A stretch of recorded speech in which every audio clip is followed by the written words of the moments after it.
Vale. Ahora Ya va, está. ahora. Ya está, ya va. Sí, ahora va. Vale, Rafa, gracias por el consejo, que me ha enviado el consejo de cómo se hace para que se gire. Joder, vaya coñazo, estos de Facebook, a ver si corrigen eso. Bueno, tercer y último bloque de hoy. Disculpad la molestia del tranganillo este de se gira, no sé por qué es tan especialito el Facebook, pero bueno. Voy a explicaros un poquillo el tema de los juníperos rígida, que para los que me conocen sabe que es la variedad que más me gusta del mundo mundial. Y yo tengo varios, tengo media docena de ellos aquí detrás de mí tengo 3 en diferentes estados de formación. No tengo ninguno en un estado más inicial, todos los que tengo ahora están en un proceso intermedio o final, y quería explicaros un poquillo cuál es el tema, porque veo que la gente muchas veces tiene problemas a la hora de sacarlo adelante. Es curioso que es un árbol relativamente sencillo de trabajar, pero ¿cuál es su mayor problema? Es un árbol que no tiene un gran vigor, no es un árbol que se arranque, como puede ser un chinensis o tal, entonces le cuesta un poco coger velocidad, pero cuando coge velocidad luego reacciona muy bien, tanto a las podas como a los alambrados. Los trasplantes, bueno, tienen su rollete, no le gusta un trasplante muy agresivo, pero tampoco es muy problemático. Entonces yo os puedo decir que todos los rígidas que tengo, cuando me hice con ellos, son ejemplares, como veis, pues bastante buenos. Los he cogido en un estado así. Es el motivo porque, bueno, puedes conseguir un precio mejor, y si sabes cómo sacarlo adelante, pues es una forma de que pueda ser asumible el coste. Si no, un árbol muy acabado, muy avanzado de este tipo, pues tiene un coste importante, un coste serio. Entonces en ese momento yo cuando los cojo están, bueno, pues o un poco dejados, o el dueño o el cultivador no se ha hecho con ellos, o han venido de Japón de viveros donde, bueno, no les han dedicado mucho tiempo y estaban bastante desangelados, y entonces lo que he hecho es recuperarlos, devolverle esa fuerza, ese vigor, y luego comenzar a trabajarlos y a formarlos otra vez. Este caso, aquí tenemos ahora en concreto 3 ejemplares. Vamos a empezar un poco por este ejemplar. Cuando vino de Japón, ahora lo veis que está como asilvestrado, ahí a lo loco, y este está en ese proceso, es de los que lleva menos tiempo conmigo, y está en ese proceso de coger vigor. Al final tiene relativamente poca ciencia, es decir, cuando lo traes, si está flojillo y empiezas a trabajarlo para formarlo, el desastre está asegurado. Va a empezar a secar ramas, que es muy frecuente, es un árbol que en cuanto pierde un poco de vigor, empieza a secar ramas muy rápido, sobre todo ramas bajas o ramas más interiores, de por aquí, esas se pierden muy rápido y las seca. Él rápidamente prescinde de ellas y aprovecha la energía para zonas más jóvenes o zonas de crecimiento más vigorosas. Entonces es fundamental devolverle el vigor, y para eso ¿qué hace falta? Hace falta, primero, que no esté saturado de raíces el sustrato, es decir, si lleva en el sustrato, en la misma maceta, porque ha venido de un vivero donde no lo han trasplantado durante unos años y está muy compacto el sustrato, lo primero que hay que hacer es sacarlo de ahí, ponerle un sustrato mucho más suelto y favorecer que vuelva a desarrollarse las raíces con un poquito de alegría. ¿No les gusta los trasplantes a raíz desnuda? No le molan nada. Si por algún motivo la tierra estuviera tan deteriorada que hubiera que renovar todo el sustrato, hay que tener cuidado y hacerlo posiblemente en varias fases. Es decir, el primer trasplante se retira parte del perímetro, de la tierra del perímetro, luego podemos quitar la mayor parte de la tierra del núcleo, pero la zona colindante con el nevari, la zona más cerca de la tierra que está más cerca del tronco, esa de momento no la tocamos.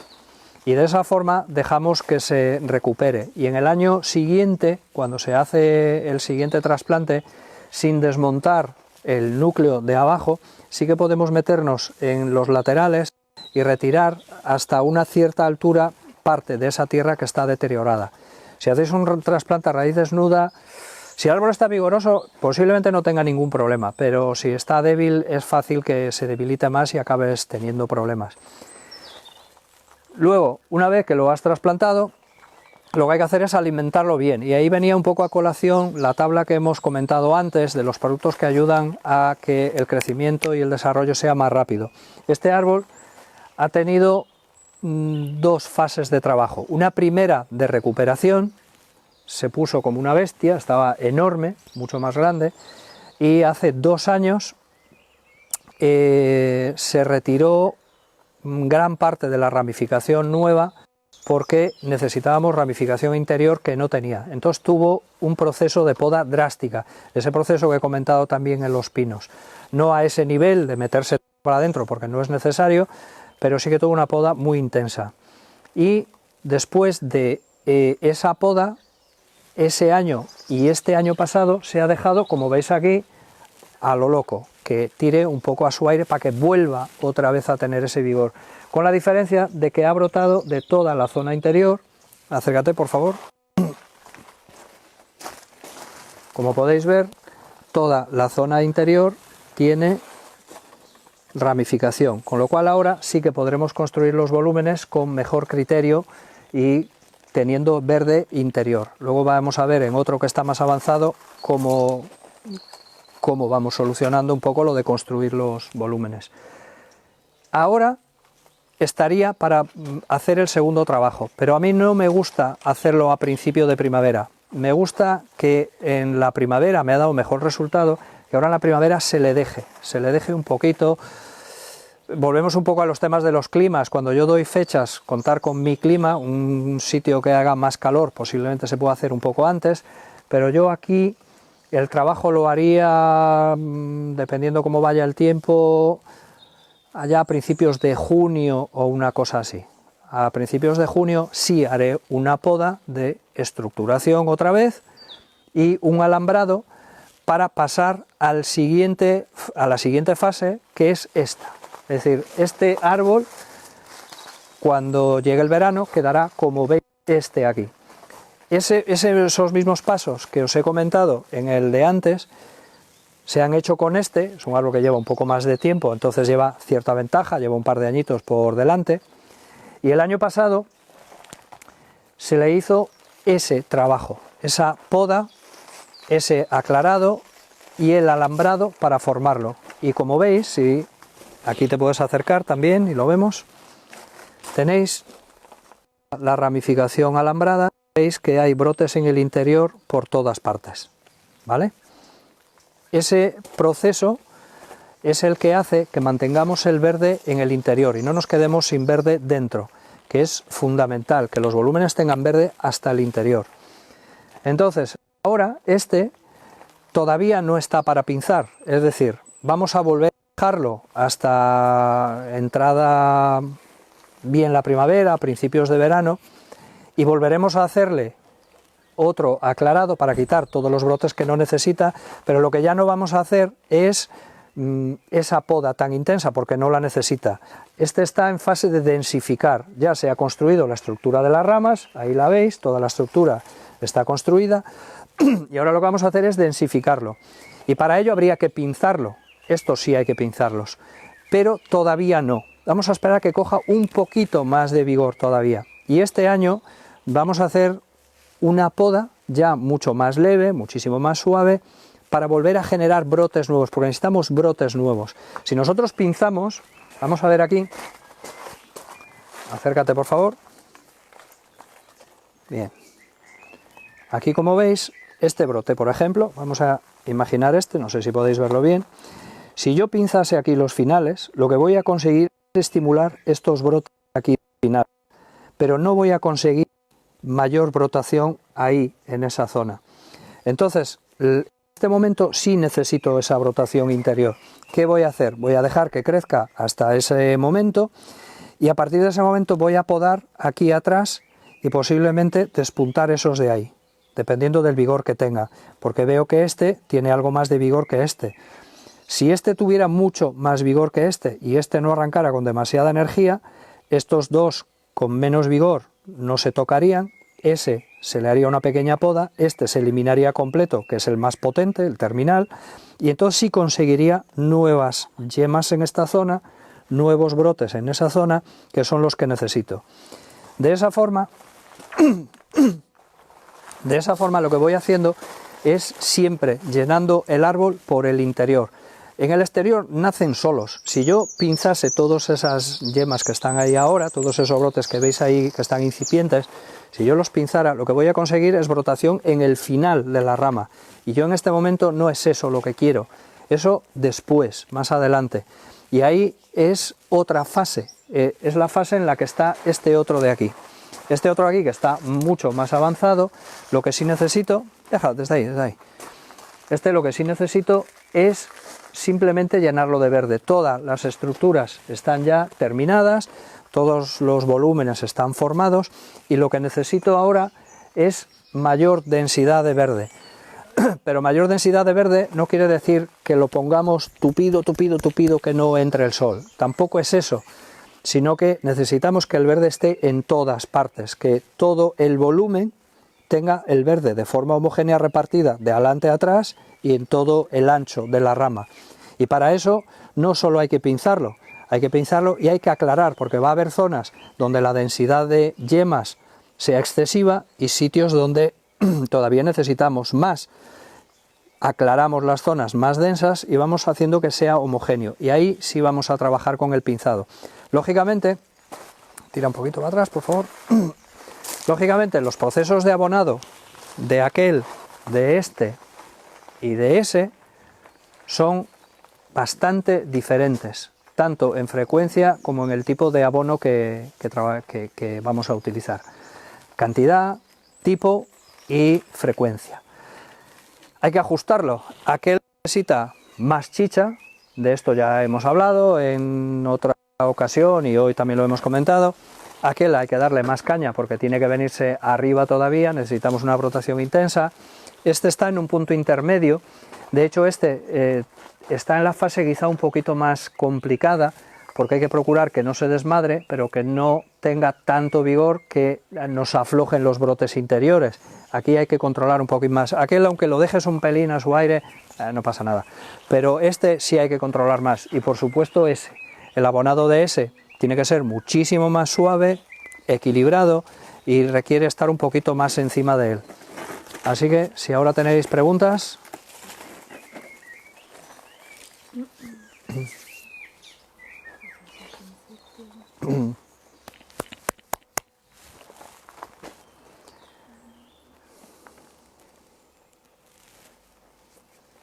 Te preguntan por las preguntas de los bloques anteriores, que entiendo que las respondes. Sí, luego las que no me ha dado tiempo a contestar a lo largo del vídeo, luego por la tarde os las contestaré ahí en las respuestas. Víctor Olivares. Hola, Los Víctor. aminoácidos que se usan en bonsái son de origen animal o vegetal. Yo he comprado, digamos, a granel en tienda de fitosanitarios y Sí. dicen que los que se usan para el campo son de origen animal. Sí, es lo habitual, sí, es lo más frecuente y además son los que mejor funcionan. Manu Sánchez. Hola, Si Manu. tuvieras que elegir un bonsái de tu colección, ¿con cuál te quedarías? ¿Lo podrías enseñar? Gracias. Vale, un bonsái de mi colección que me quedaría, lo podría enseñar. Bien, el bonsái que me quedaría, este, sin lugar a dudas. Este es un poco el árbol que a mí más me gusta porque, bueno, lo veis, es un ejemplar extraordinario, es de esas piezas muy difíciles de encontrar y de conseguir. Está todo injertado en Itoigawa, ya apenas le quedan ramas de sabina y ha sido un trabajo muy largo de muchos años porque este árbol tenía pues como 2 metros de altura, ha sido plegado aquí, es decir, es un árbol, es un poco...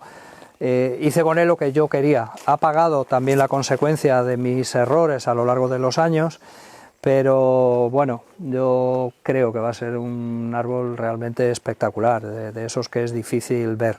Le quedan todavía unos años de formación, todavía quedan cosas por hacer, aunque aquí las arañas trabajan a destajo, pero a nivel de formación el año pasado fue un año muy malo para el cultivo, no hubo apenas sol, no hizo calor, demasiada lluvia durante demasiados meses y eso para esto no les ha sentado demasiado bien, pero posiblemente quedaría con este. No así cuando este año yo le pregunté aquí a Naoki, de todos los árboles que yo tenía, cuál se quedaría él, si yo le regalase uno, cuál se quedaría. Curiosamente él no eligió ese, eligió un junípero rígida que está allí en el otro extremo de esta zona, que es muy elegante y muy esbelto y son el tipo de árboles que le gusta a él y él dice que para él es el mejor que está aquí, pero a mí este es el que más me gusta. ¿Más preguntas? Voy a dejar esto. Muñoz. Enhorabuena, Luis, muy formativas las charlas. Perdona Gracias. que te pregunte del bloque anterior, pero me gustaría No pasa nada. que comentases qué tratamientos fungicidas anuales recomiendas para los pinos Thunbergi. Muchas gracias. Lo de los tratamientos es que es peculiar. A ver, para el pino Thunbergi tiene relativamente pocos problemas si está bien cultivado. Entonces, normalmente, si usas cobre, que en los pinos es fundamental usar cobre al menos 2 veces al año en otoño y una en primavera tampoco le viene mal. Y fosfatil aluminio, digamos que de fondo, o sea, estamos hablando de mantenimiento de fondo, ¿vale? Debería ser suficiente. Con eso no deberías tener mayor problema. Ya luego hay problemas concretos en zonas concretas y los tratamientos dependen mucho de en qué zonas vivamos, porque hay enfermedades que son propias o endémicas de zonas determinadas. Las zonas de pinares en concreto, tanto en la zona de Castilla-León o incluso en alguna zona de Galicia, son propias de ese área. Entonces esos tratamientos en el País Vasco, que también están teniendo algunos problemas con pinos, que está circunscrito a esa área, ese tipo de tratamientos tienen que ser siempre selectivos. Hay que ver un poco qué es lo que necesitas en una zona concreta y ahí te vas ajustando. Pero lo que te comenté con el fosfatil aluminio y el cobre, en principio, como básico, tenías que tener resuelto. Víctor Díaz Santana, saludos desde Gran Canaria. Por aquí somos Hola, unos Víctor. cuantos aficionados, ya nos iremos asociando. Enhorabuena por la iniciativa. Por favor, así es como mantenemos en marcha la maquinaria. Dani García Flores. Hola Luis, gran explicación. Una pregunta, ¿qué pino recomendarías para la zona de Murcia y empezar con ellos? Mira, si quieres algo para no complicarte la vida, el pino Thunbergi, sin lugar a dudas. El otro día el amigo Alberto Jimeno dio una charla espectacular sobre el pino. Si no la has visto en directo, tienes ahí la grabación para poder utilizarla, sobre cómo trabajar el pino Thunbergi. Él lo hace muy bien, lleva haciéndolos desde semilla muchos años y tiene unos ejemplares espectaculares de una calidad bárbara y tiene muy bien cogido el punto. Entonces ese vídeo te puede valer de referencia. Es un árbol que en tu clima no te va a dar ningún problema, no te va a complicar la vida para nada y no te metes en muchos más líos. El silvestre sí que te va a complicar un poco la vida. El pino mediterráneo, bueno, tiene su rollete por el tamaño de aguja, la forma en que hay que trabajarlos, hay que podarlos y tal, tiene su rollete, se puede, pero también te complica un poco la vida. El Thunbergi, sin lugar a dudas. Pascual Melero. Hola, Pasqui. ¿Consideras que el tejo es uno de los mejores árboles para hacer bonsai? Sí. No tiene casi ninguna plaga, muy pocos hongos lo atacan. Correcto. ¿Qué conocimiento al respecto nos puedes ofrecer, maestro? Correcto. Bien, el tejo. Yo tengo una relación amor-odio muy extraña con el tejo. Es posiblemente el árbol que más me gusta trabajar, pero no me gusta tenerlo, no sé por qué. O sea, estos son de estas cosas en la vida que no puedes explicar porque es un sentimiento, ¿no? Yo no tengo tejos. He trabajado tropecientos, he hecho muchos que habéis visto, que son ejemplares espectaculares, pero no sé, no le acabo de bueno, no sé, por algún motivo, pues yo nunca me ha despertado interés tener un tejo. Sin embargo, reconozco que es el árbol más agradecido para trabajar posiblemente que existe, porque es de las pocas coníferas. El rígida también a veces funciona un poco parecido en ese sentido, que puedes casi podar donde te dé la gana y si está fuerte y lo has hecho bien, te brota por donde quieras, súper agradecido. Es un árbol que las transformaciones drásticas vía alambrado son limitadas, pero vía poda puedes hacer cualquier cosa. Si el tronco vale la pena, pues ahí mismo en la escuela en Valencia hemos hecho alguno que llegó, que era una masa de verde, le hemos pegado una poda que se le pusieron los huevos de corbata al dueño, pero ha ido todo de puta madre y ha funcionado y va camino de ser un ejemplar extraordinario. Es decir, en ese sentido funciona muy bien. Son agradecidos a los trasplantes, enfermedades, efectivamente muy pocas, alguna radicular, algún insecto, algún problema con algún minador y tal, pero poco. Entonces es un árbol que desde luego para cualquier persona que quiera no complicarse la vida y tener un buen árbol, un tejo es una bendición sin lugar a dudas. Juan Pedro, ¿se puede injertar rígida en sabina? Sí, sí se puede, son compatibles perfectamente, pero no lo he visto hacer nunca. Todo el mundo lo hace al revés, es decir, en Japón o aquí incluso, en Italia también lo he visto, rígidas convertidos en chinensis, en hitos, es muy frecuente. Incluso yo recuerdo una de las veces que estuve en el vivero de Yura, tenía ejemplares de rígida brutales que yo hubiera matado a cualquiera para llevarme uno de aquellos, porque aquello era pero una locura, unos árboles de 1 metro, metro y pico, con unos troncos brutales, totalmente desguazados porque estaban injertados en hito. Algunos de ellos muy conocidos, incluso ejemplares muy famosos. Lo cual demuestra que es absolutamente compatible, por supuesto, y si lo es en una dirección, lo es en la otra. Sin embargo, yo no lo he visto hacer nunca, se podrá, pero no sé un poco la lógica, casi igual es más fácil hacerse con un rígida directamente y ya está. José Luis Oliver, ¿haces selección de brotes cuando brotan verde o esperas a que madure la brotación? Entiendo que la pregunta es para los rígidas, vale. La selección de brotes en verde solo la hago cuando está terminado. Cuando los volúmenes están completos y terminados, sí hay que hacerlo en verde, cuando están tiernos. Ese trabajo, el pinch ese, hay que hacerlo en el inicio, cuando empiezan antes de que maduren los brotes y empiezan a alargarse. Se coge con unas pincitas, tac, tac, tac, tac. Pero solo en esa fase ya final de formación. En las fases anteriores avanzas mucho más rápido y tiene mejor rendimiento el trabajo si lo haces con poda sin hacer ese pinzado inicial en el principio. Esperas a que maduren y luego vas trabajando con tijera. José Navarro Sánchez. Hola, José. ¿Por qué no se ven bonsáis de enebros autóctonos? Hay algunos, muy pocos. Yo recuerdo uno especialmente que me gustó muchísimo, era un Oxycedrus, sí, un Oxycedrus en Portugal. Lo he visto ya en varias exposiciones, creo que es de Oliveira, creo recordar, pero no estoy seguro, me hagáis caso, creo que sí. Si no lo es, que me disculpe el dueño. Y bonito, muy bonito el árbol. ¿Qué pasa? Que es que densifican mal. Es que densifican muy mal, no tiene facilidad para densificar. Sí que tienen troncos interesantes a veces, aunque son muy monolíticos los Oxycedrus.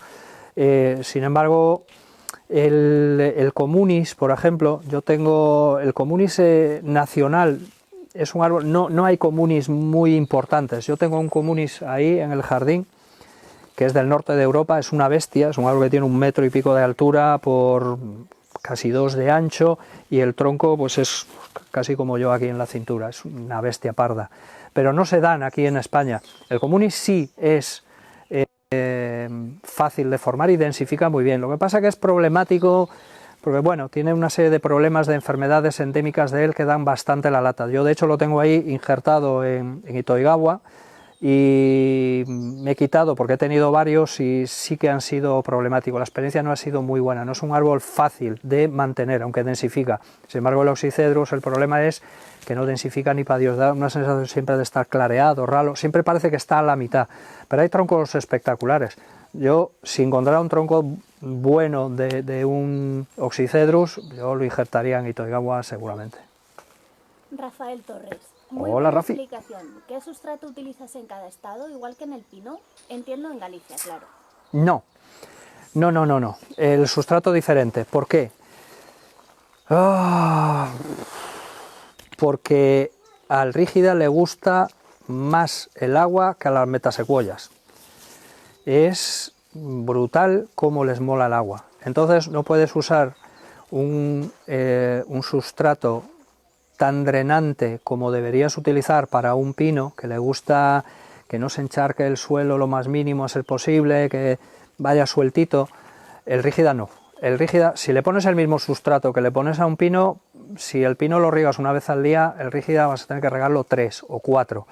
Con el inconveniente además de que como tiende a saturarse muy rápido de raíces, echa raíces muy finas y muchas, no es como el pino. ¿Cuál es el problema? Que si usas un sustrato muy suelto, se llena muy rápido la maceta de raíces y entonces te da problemillas. Entonces el sustrato que yo utilizo tiene menos mezcla, es más akadama y uso un grano intermedio, nunca grano grande, salvo una fase muy inicial, cuando viene un árbol muy flojillo y quiero darle vidilla, eso es otra cosa. Pero ya cuando están en estados más avanzados como esto, reduzco el tamaño del grano y reduzco la cantidad de mezcla, pero te hablo a razón del 80-20, una cosa así, el 80 de akadama y el 20 de pómice. Y lo que podía parecer una contraindicación, porque dices tú, bueno, entonces se atora más el sustrato, se compacta antes, sí, pero es que los rígidas se trasplantan mucho antes que los pinos. Un pino puede estar 8 años en una maceta, como he comentado anteriormente, uno que tengo yo ahí, un rígida no. Un rígida cada 3 años o así tienes que sacarlo y quitar raíces, porque además en cuanto se peta de raíces, el vigor decae muy rápidamente, empiezas a perder ramas interiores, notas que empieza a amarillear por el interior y empieza a decaer muy rápido y empiezas a tener problemas. José Javier Cabeza. Me encantan los rígida. ¿Crees que podré tener uno en Córdoba? Por la calor no me atrevo. Bueno, no les mola especialmente el calor excesivo. Sí es verdad que si lo sombreas un poco y evitas sobre todo el calor en la maceta, que es lo que no le mola. En el verde no sería tanto problema, pero en la maceta sí. Si consigues aislar la maceta, y eso hay diferentes fórmulas para hacerlo, bueno, podrías capearlo, pero que no es el clima más ideal, no lo es seguramente. Se podría, si ajustas tu cultivo, si buscas una zona que le dé sol medio día sí, medio no. Bueno, yo creo que podría salir con el empleo bastante bien. De hecho, el amigo Matas en Murcia los tiene y los tiene fantásticos, pero él los tiene sombreados, tiene su zona de sombreo, tiene su zona preparada para el verano, por eso tiene tejos también y cosas de esas, y entonces con la cantidad de agua correcta y con la cantidad de sombreo necesaria, al final el sombrero lo que hace es que no se te caliente la maceta también, si está a la sombra. Yo recuerdo un caso, estando en su casa, de una zona de sombreo y había un árbol, no recuerdo cuál, que iba un poco peor que los otros que estaban al lado, y nos dimos cuenta de que había parte del día que el sombreo no le daba la sombra a ese árbol, y tocabas la maceta y era casi imposible tocarla. Ese era el motivo por el que el calor ese en la maceta, a unas especies lo llevan más o menos bien, pero hay otras que no, y el rígida no. Pero que si le pones la zona de sombreo adecuada y riegas lo suficiente, ¿lo puedes tener? Sí, lo podrías tener porque él los tiene y están perfectos, vamos. Lo habéis visto en el vídeo de hace unos días, lo habéis visto y los tiene en perfecto estado de revista. No es su mejor clima, aquí están en la gloria, están encantados, allí necesita esas adaptaciones, pero se puede. Jesús Galán. Luis, hola Jesús. ¿De Juniperus chinensis solo trabajas el Itoigawa o usas alguna otra subespecie? Solo hito. Yo solo trabajo el hito porque me gusta. Lo que sí trabajo es con 2 tipos de hito. He ido consiguiendo separar porque los hitos, igual que todo, aunque sean todos hitos, no son todos iguales. La calidad de hoja, la genética de unos y de otros no son iguales. Entonces yo tengo 2 tipos.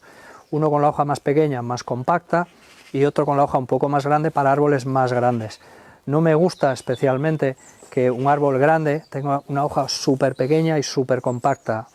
hay una cierta incoherencia en eso, no me gusta. Entonces sí que tengo dos subvariedades, por llamarlo de alguna forma, que no lo son, es que, bueno, pues por genética unos, de ahí he ido sacando esquejes para un lado y para otro, unos con la hoja un poquito mayor y otras con la hoja un poquito más pequeña. Además el de hoja mayor es un poquito más vigoroso, o bastante más vigoroso, entonces a la hora de formar árboles grandes me facilita más la vida que otros que son más compactos y más lentos.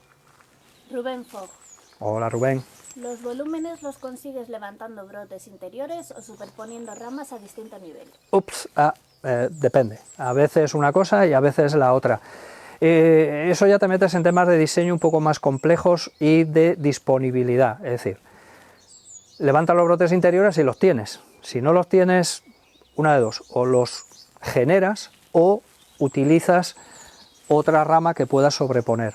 Pero a veces no tiene que ver solo con la disponibilidad, a veces tiene que ver con la dinámica del árbol, con la estética del árbol, con lo que intentes expresar en el árbol y el ritmo que quieras darle. Entonces a veces incluso teniendo brotes interiores, una rama sobrepuesta genera un movimiento y genera una fuerza en un volumen determinado que es más interesante que solo levantar los brotes interiores. Yo he llegado a eliminar en algunas ramas los brotes interiores de una para sobreponer otra, porque creaba una intensidad o expresaba mejor lo que yo creía que tenía que reflejar el árbol.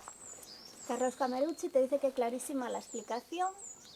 Gracias. Antonio Pareja, ¿son comparables con los juníperos oxycedrus y por qué son tan difícil su recuperación?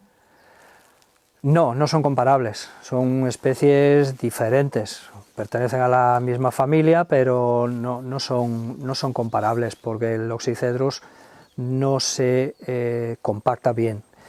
Es difícil la recuperación, ¿por qué? Porque es un árbol que tiende a emitir, igual que el comunis, viven en zonas bastante secas en general, son árboles que se recuperan, la zona de los comunis por defecto casi siempre son zonas de terrenos secos, nunca los encontraréis, lo normal, en zonas de tierra buena y de tierra fácil. Los sueles encontrar en la zona de Huesca, en la zona del interior por ahí, del Pirineo, y son, claro, ese tipo de sustrato obliga que para buscar el agua se va, madre mía, a tomar por saco. Le pasa un poco lo mismo a los comunis. Entonces, claro, tú cortas para llevarte un cepellón, porque tú no te vas a llevar un árbol de 50 centímetros con un cepellón de 2 metros cuadrados. Cortas y las raíces no están ahí, las raíces estaban a 1,80 m de distancia o para allá. Ese es el problema, porque es tan difícil de recuperar. Dice Fran, pues entonces quiero ese, y se ríe. ¿Cuál? Ah, ya te entiendo. Chema Satostegui, no sé Hola, si te Chemita. acuerdas de mi rígida. Está mejor que cuando lo viste en otoño. Le he quitado algún brote muy fuerte, pero no termino de equilibrar la brotación. ¿Qué me recomiendas? Gracias. Para conseguir equilibrar la brotación, lo primero que debes hacer es no pinzar. El pinzado equilibra. El pinzado básicamente, todo esto siempre tiene matices, el mundo siempre es un poco más complejo, intentamos simplificarlo porque es una forma de poder entenderlo con facilidad, pero luego el mundo no es tan simple. La mejor forma de equilibrar no es pinzando, es podando, es decir, tú dejas que crezca, que es lo que yo hago en estos todavía, sobre todo en aquel, dejas que crezca y lo que haces luego a principios de verano, finales de primavera, más o menos. Ahí en tu clima además pues será más o menos como aquí, aunque ahí hace más calor en verano, pues a lo mejor 2 semanas antes puedes empezar a trabajarlo, es podar lo fuerte y no tocar lo otro, pero con poda, con tijera. Y entonces seccionas, vas retirando las zonas fuertes y dejas que las zonas débiles se vengan arriba. De esa forma, y no las tocas. De esa forma, con lo que consigues que los débiles vayan alcanzando a los más fuertes. Dejas toda la época de crecimiento completa al final y luego sí puedes hacer una selección en invierno. Cuando para, ahí sí puedes volver a reequilibrar un poco con poda todo el conjunto, lo que se haya ido desviando. Pero no tires de pinzado, tira de poda, crecer, cortar, crecer, cortar. Jorge Ripoll, Hola, Jorge. Preguntas no tengo, pero sí quiero agradecerte todo lo que cuelgas en el Team Bonsai, ya que llevo solo 1 año y medio con esta afición y me está ayudando muchísimo, ya que es muy técnico y fácil de entender. Muchas gracias, hombre, me alegro. Pues oye, ánimo, a seguir para adelante, que es un mundo fascinante, ya lo verás. Te consumirá la vida, pero es fascinante. Óscar Ocaña, muéstranos el que le gustó a Naoki. Ay, cómo son mis niños. Venga, os lo enseño, A ver. como deferencia. Mira, está aquí, este es el árbol, retírate un pelín ahí para que lo puedan ver.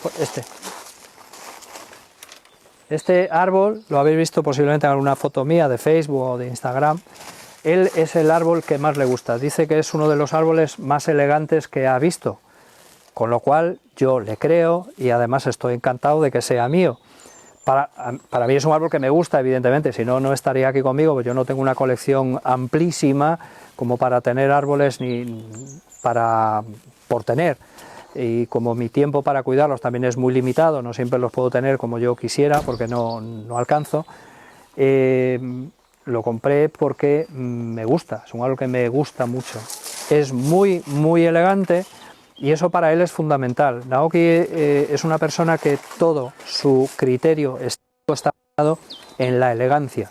Para él un árbol no tiene que ser contundente, no es potencia sin más. Para él dice que eso no tiene ningún valor, que un árbol porque sea un tocho, si luego no te expresa nada, si no te conmueve, no es nada. Entonces la elegancia, el estilo, el que un árbol sí tenga ese sentimiento, que esto puede parecer así como muy filosófico y yo soy todo lo contrario, que soy muy pragmático, pero es verdad, es verdad que hay veces que ves árboles que son unas bestias, pero no hay chicha, no hay alegría.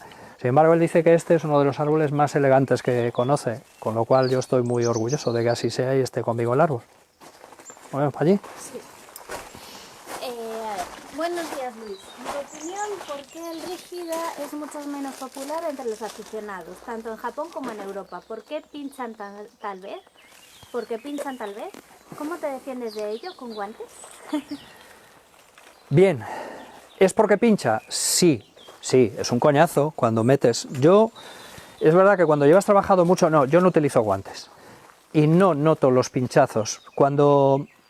Hombre, en parte porque ya te vas acostumbrando, pero también en parte porque vas adquiriendo el hábito de no entrar a contraaguja. Vas trabajando, ya tienes la maña en los dedos para que a la hora de trabajar puedas entrar un poco a favor de las agujas y te sea un poco más sencillo. La mala reputación venía un poco dada por eso y porque mantener el vigor de la planta es mucho más exigente, lleva muchísimas más horas de trabajo. El retirar las agujas viejas, que hay que retirarlas para que el árbol brote bien y para que salgan yemas nuevas, brotes nuevos. Tú date cuenta que tienes que cogerlo con una pincita y pic, quitarlas una a una todas las que no necesitas. Yo te puedo decir como anécdota, este árbol fue trabajado el año pasado en la época en que estuvo aquí Naoki conmigo, estuvimos aquí casi 20 días más o menos trabajando y en esos días este fue uno de los árboles que trabajamos. En concreto este lo trabajó Naoki, yo trabajé una sabina que está ahí detrás, que no la veis, y os puedo decir que solo alambrarlo, limpiar las agujas y colocarlo fueron casi 6 días de trabajo, 6 días a jornada completa. Y es un árbol que no es excesivamente grande, es un árbol, bueno, mediano. Claro, este árbol ahora necesita, para mantener bien todas las acículas, para limpiarlo, va a necesitar otros 2 trabajos de otros 3 días aproximadamente. ¿Eso qué supone? Que la cantidad de horas de trabajo con respecto a otros árboles posiblemente se duplique, más o menos, no lo sé exacto, pero más o menos. Y ese es otro de los motivos por el que también la gente le ha tirado un poco para atrás, entre que no tenía quizá el hábito de trabajarlo y entonces no iban bien, da muchísimo trabajo, pincha, y luego, bueno, sí es verdad que tuvo una época que tuvo poca fama o mala fama, mala reputación, pero también es verdad que ha cambiado un poco. Y solo tienes que ver que últimamente ejemplares como estos, que hace unos años en Japón se conseguían a un precio razonable, hoy ya no es tan razonable. Ya han alcanzado un valor muchísimo más alto, pero te hablo de que a lo mejor en 5 años se ha duplicado el precio o por ahí, y ya es complicado conseguir según qué cosas, porque sí ha vuelto a tener cierta demanda, y entre otras cosas porque hay mucha gente que esos troncos que son tan buenos, luego los injerta con hito y los ha vuelto a poner en el mercado. Entonces sí que vuelve a haber una cierta demanda, por eso ahora están un poquito carillos. Manu Sánchez. Hello, Manu. ¿Puedes o no utilizar carbón vegetal en los trasplantes de los pinos? ¿Lo recomiendas o no? Gracias. Vale, lo recomiendo. Sí, aquí sí, porque aquí tenemos el agua bastante ácida. En donde tienes el agua calcárea, cuando el agua es más básica, es, bueno, menos importante. ¿Hace daño? No. Pero aquí el agua es bastante ácida, entonces el aportar carbón lo que ayuda precisamente es a mantener los niveles de pH un poquito más, en un rango más digerible para la mayoría de las plantas. Aunque yo a muchas de las que tengo les gusta que sea ligeramente ácido, pero bueno, sin pasarse. Si te pasas tienes problemas. Las sabinas me han dado problemas en su día, hace años, precisamente por eso, porque la acidez era un poco excesiva.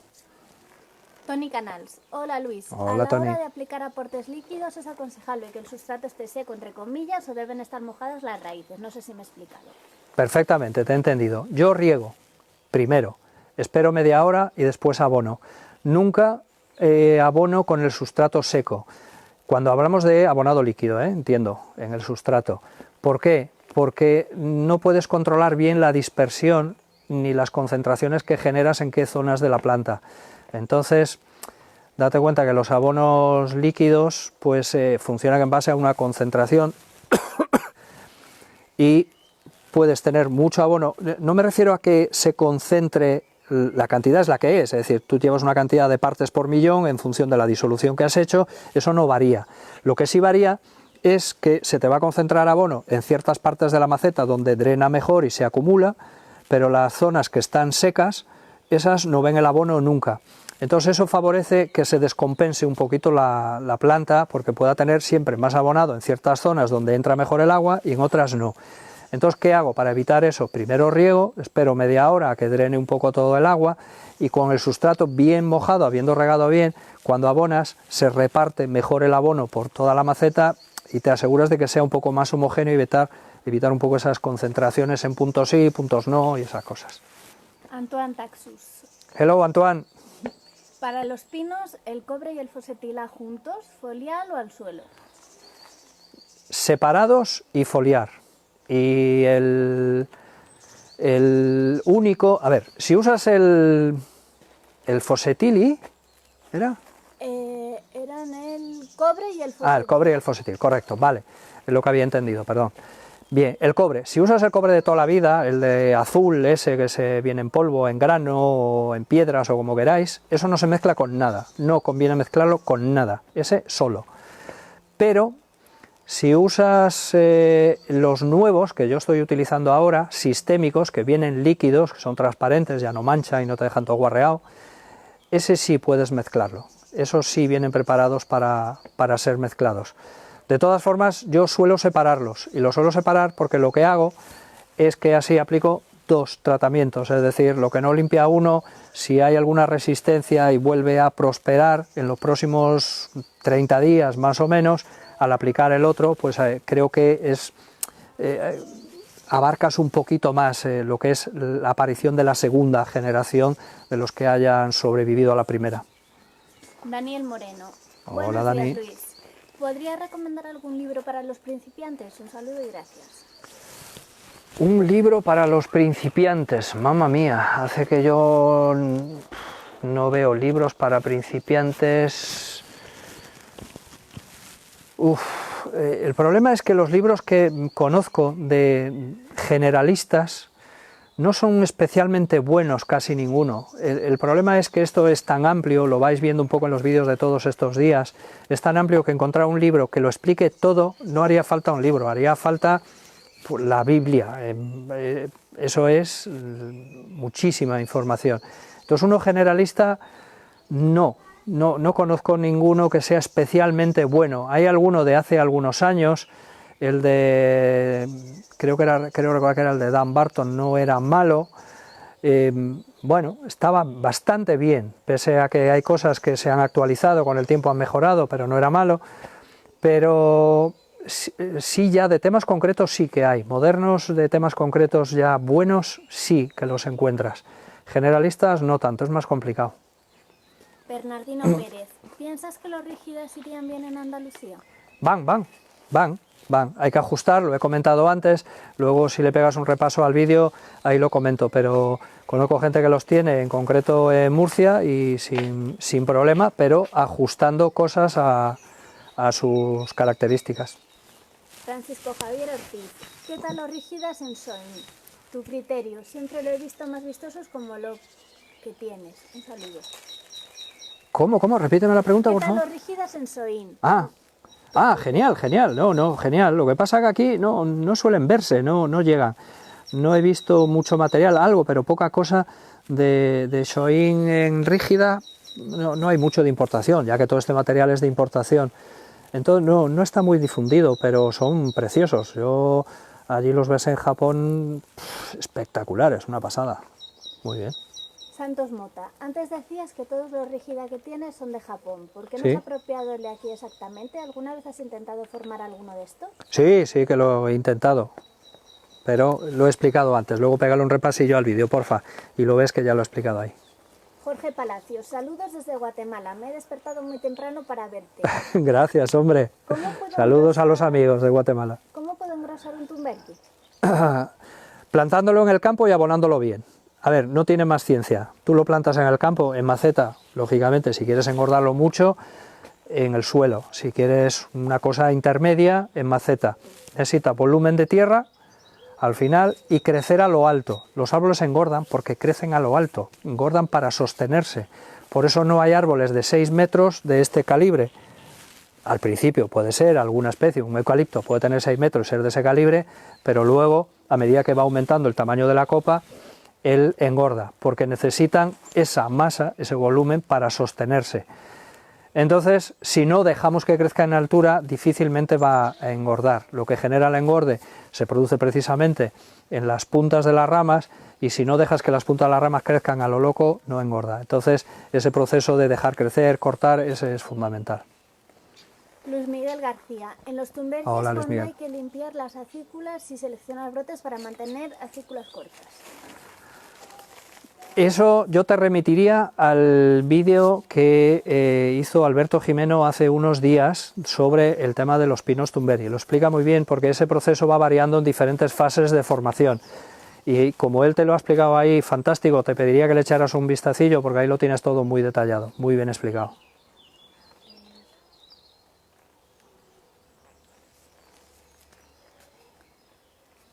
¿Tienes alguna especie favorita? ¿Por qué? Te pregunta Víctor Díaz Santana. Los rígidas son mi debilidad, y los arce burgeriano. Son dos especies que me encantan. ¿El por qué? No lo sé. Me gustan y ya está. Jesús Usán, buenos días Luis. ¿Qué tipo de sustrato le va bien al junípero rígida y cada cuánto le gusta que lo trasplante? Lo he explicado antes también. Échale un vistacillo luego para atrás. Son árboles que requieren trasplante frecuente, y lo de la mezcla y todo eso lo he explicado allí con un poquito de detalle. Luego, como queda grabado, podéis revisarlo, repasarlo, y ahí tienes toda la explicación. José Luis Campos, hola, de la primera parte del directo, en los pinos con el verde lejos, ¿realizas injertos para acercar el verde? ¿Alguna Sí, lo hago frecuentemente. Diferentes tipos, dependiendo del tamaño del árbol, del vigor del árbol, de cómo esté el árbol, a veces de aproximación, a veces de púa, pero sí que los hago, sí. ¿Y en qué época realizas los trabajos de los pinos de poda para acercar el verde? En noviembre o por ahí, lo que es la poda intensa, aproximadamente en noviembre. Juan Pedro, cuando injertas con púa tienes que tapar el injerto con una bolsa y tienes que poner el árbol a la sombra. Sí, no, yo no los pongo a la sombra porque aquí el sol de aquí no es tan intenso como para eso. A lo mejor en una zona donde la insolación sea muchísimo mayor, un poquito de sombreo le viene bien. Yo sí que van envueltos en una bolsa, no, yo lo uso el parafil. Tenéis en el canal de Óptima, en el canal mío, podéis ver hay uno dedicado, uno o varios, hay 2 o 3 dedicados al tema de los injertos, ahí puedes ver todo el proceso completo y lo que hago es sombrear cada injerto por separado. No, el árbol entero no, porque al final se debilita y aquí no hay tanto sol como para eso. Javier Alberola. Hola Luis. Hola Javier. Enhorabuena por tu charla. Una pregunta. ¿Qué especies recomendarías para una orientación norte con pocas horas de sol en verano? Gracias. Coníferas no. Árboles de hoja caduca que el sol, bueno, puedan aguantar con menos. Carpes, hayas, el Arce palmatum, especies así. No coníferas, las coníferas tendrías problemas con ellas. Pablo Filgueira, siempre fascinado con tu trabajo y tu manejo técnico. Gracias. ¿Qué opinas de criptometría japónica? Aquí en Colombia crecen mucho y muy rápido. Saludos y gracias. La criptomeria, me imagino que te refieres. A mí no me gustan especialmente, las veo y las que veo por ahí que están hechas en Japón, tampoco hay muchísimas, pero hay algunas y están bien, porque se dan muy bien, se trabajan muy bien, son árboles que funcionan muy bien, pero ese aspecto monolítico que tiene hace que sean todas clones unas de otras. Entonces, no está mal que en una colección tengas una bien trabajada, pues fantástico, pero no tiene sentido que tengas 5, porque al final son todas primas hermanas. Es un poco esa poca facilidad que tiene para tener variedad, es lo que no me acaba de satisfacer demasiado. Roberto Mestre, ¿con qué frecuencia se trasplantarían los tejos? Gracias por la valiosísima información. Los tejos tampoco son de los árboles que aguanten muchísimo. Normalmente, siempre digo que los árboles se trasplantan cuando es necesario. El árbol ya te va avisando, ya hay pistas, la dureza del sustrato. Yo lo toco simplemente muchas veces. Tocando el sustrato vas dándote cuenta un poco de cómo está de compactado y de cómo va. El riego, cómo va, cuando limpias la superficie del sustrato en invierno ves cómo va estando, pero lo normal, un tejo que tiende a atorar bastante el sustrato, igual exceder los 4 años le cuesta, y el tejo le pasa un poco como al rígida. Todos los árboles que son de muchas raíces muy finas, los tejos, las azaleas, los rígida, son árboles que cuando se llenan mucho se debilitan muy rápido. Entonces son árboles que si está muy petado, enseguida empiezas a tener problemas de vigor. Pablo Filgueira dice, criptomeria, ericoides y quioides. Sí, la criptomeria, lo he entendido antes. Mario Guillén, ¿tienes Fagus silvática? No, no las tengo porque no es una especie que me entusiasme especialmente. Me gusta verlas y cuando las ves muy ramificadas y tal, pues están bien, pero bueno, no se puede tener de todo. Yo he ido centrando un poco mi colección, mi pequeña colección, en unas especies que me gustan más y entenderlas mejor, y entonces, pues bueno, me he centrado en esas, pero bueno, no tengo. Víctor Martín. Hola Víctor. Bella charla, Luis. Gracias. Estoy en nordeste de Brasil con 28 grados en media. ¿Qué recomendación tienes para los juníperos acá? Saludos. Con 28, nada, con 28 van perfectos, como un tiro, no tienes ningún problema. Es una temperatura similar a la que tengo yo aquí en verano y no tienes ningún problema, van a estar encantados. Incluso los juníperos rígidas estarían en la gloria, o sea que para adelante con ellos, que no te van a dar problemas. Manu Sánchez. Hola Manu. ¿Tienes pinos blancos japoneses? ¿Qué te parece su cultivo? No. ¿Prefieres el pino blanco o el pino negro japonés? Gracias, maestro, y podrías enseñar algunos de tu colección que tengas. Gracias. No tengo pino blanco japonés porque en Galicia es una pesadilla tener pino blanco japonés. Pino blanco japonés no le gusta el agua, nada. Es un árbol muy complicado para tener en Galicia, salvo que lo tengas protegido, ya tienes que preparar un sitio, protegerlo, pero claro, que no esté a la sombra, porque si lo proteges pero no le da el sol tienes problemas, y como no le gusta el agua en el sustrato, son de los de riego papal, como dice el amigo Alberto, entonces aquí en Galicia son complicados, acabas teniendo problemas siempre, es por eso que aquí la mayoría de la gente los descarta un poco por eso. Se pueden tener si adaptas tu espacio, como todo, pero si no, bueno, pues tienen su cosilla. Se podría, vale, se podría, pero al final te complica un poquito la vida, por eso escapo de ellos. Hansi López. Luis, un abrazo desde Seattle, hermano. Gracias, amigo. La maleza Lejos. en las macetas. ¿Cómo elimino? La maleza en las macetas. Oh, hay un episodio de Óptima también donde creo que también explico eso. Lo puedes ver en mi canal, en el canal de YouTube. Hay árboles que lo hago por práctico y por rápido y porque me da un resultado estupendo, con un soplete de llama, un soplete. Uso uno, no el típico de flambear pequeñito, porque eso lo hace eterno, sino unos que viene un cartucho, se compran en la ferretería, viene un cartucho de gas, le pones el soplete encima, son de bricolaje, y con eso lo que hago es quemar directamente. Como yo no quiero que tengan musgo durante todo el año, porque aquí la humedad es muy alta, a mí me da igual, si tiene musgo y lo quemo me da igual, porque el musgo tengo que quitarlo, porque me genera problemas.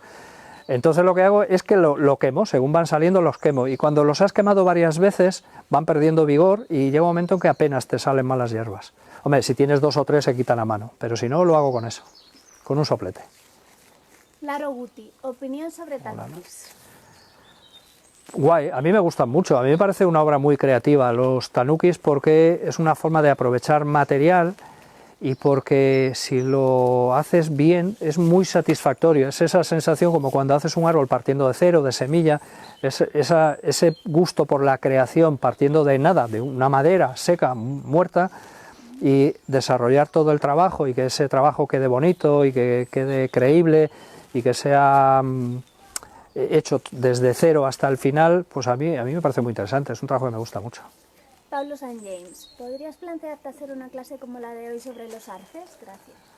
Bueno, todo se puede, lo estudiaremos. Óptico José Manuel Osorio, yo también Hola, me lo hombre. si me lo regalas. Bueno, yo creo que vamos a ir terminando, si queda alguna cosilla, luego el resto ya os lo contestaré. Joaquín Suárez, buenos días Luis, respecto al Super Diablón 25. Daiblón, Daiblón. Yo le he llamado Diablón durante muchos años también, ojo, pero se llama Daiblón. Nuevo, que es el Super Kit Physioglom. Sí. No sé exactamente cómo viene el nombre nuevo ahora, yo como le he llamado así de toda la vida, sé que ha cambiado el nombre, pero de todas formas en internet, si entras en la página del fabricante, ahí lo ves. Pero en cuanto pongas Super Daiblón 25 ya te aparecen las correlaciones. Sí, quedan preguntas. ¿Quieres seguir con Nada, entonces vamos a ir ya rematando esto. Luego os contestaré ahí abajo a las preguntas que queden, le echaré un vistacillo esta tarde y contestaré lo que quede.